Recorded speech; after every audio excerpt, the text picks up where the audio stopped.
আর সন্দেশখালী খুলনা গ্রামীণ হাসপাতালে যাব।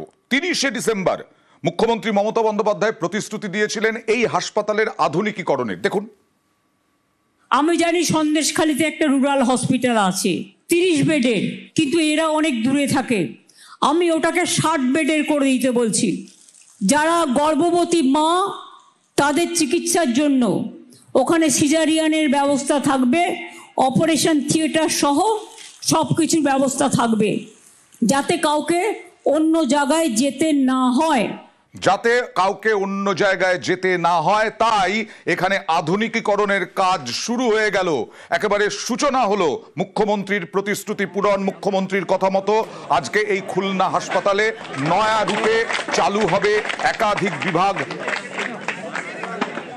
60 বেড করার পরিকল্পনা। আজকে তো সূচনা হলো, কিন্তু শেষ হবে কাজ কতদিনের মধ্যে, কি টার্গেট অনুপম বলবে। দেখো অয়নদা, গত 30শে ডিসেম্বর মুখ্যমন্ত্রী সন্দেশখালীতে এসেছিলেন সভা করতে এবং সেখানে কথা দিয়ে গিয়েছিলেন যে এই যে খুলনা হাসপাতাল একদম গ্রামের মধ্যে সুন্দর, এই খুলনা হাসপাতালকে আধুনিকীকরণ তিনি করবেন, প্রতিশ্রুতি দিয়ে গিয়েছিলেন। এবং সেই কথা মতন তিনি 8 কোটি টাকা বরাদ্দ করে এবং সেই টাকার আজকে সূচনা হলো। এখানে প্রসূতি বিভাগ চালু হবে এবং অর্থোপেডিক বিভাগ চালু হবে এবং এছাড়াও একাধিক বিভাগ এখানে চালু হবে, যাতে এই যে প্রত্যন্ত সুন্দরবন এলাকার যে সন্দেশখালীর মানুষ, তাদেরকে বিভিন্ন সময় কলকাতা বা বসিরহাটে। ঠিকই তাই, সেটাই তো মুখ্যমন্ত্রী বলেছিলেন, কিন্তু কতদিনের মধ্যে শেষ হবে এই কাজ?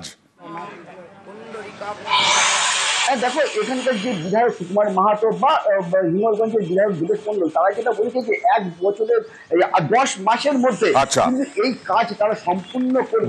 অর্থাৎ 2026-এর যে ভোটের আগেই এই কাজ সম্পূর্ণ করে সাধারণ নিশ্চয়ই 10 মাসের মধ্যে কাজ সম্পূর্ণ হবে এবং আর কোথাও বাইরে যেতে হবে না এখানকার বাসিন্দাদের।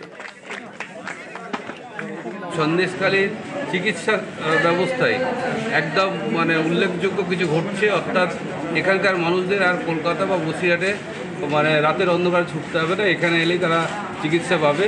আমরা সন্দেশখালীর মানুষের পক্ষ থেকে মুখ্যমন্ত্রীকে ধন্যবাদ জানাই। এখন 30টা বেড আছে, 60টা বেড চালু হয়ে যাবে এবং এই কাজটা আগামী ফেব্রুয়ারি মাসের মধ্যে কাজ শেষ হবে। দুজন নতুন ডাক্তার এখানে অ্যাপয়েন্টমেন্ট হয়েছে। এখানে রোগীর ইমার্জেন্সিতে শুধু রোগী দেখা নেই, এখানে রোগীর স্থায়ীভাবে চিকিৎসা দেওয়ার, পরিষেবা দেওয়ার ব্যবস্থা বা ছোটোখাটো অপারেশান বা ডেলিভারি, এই সমস্ত কেসগুলো তো স্বভাবতই এখানেই হওয়ার ব্যবস্থা বা উন্নতিকরণের জন্যই তো এটা করা।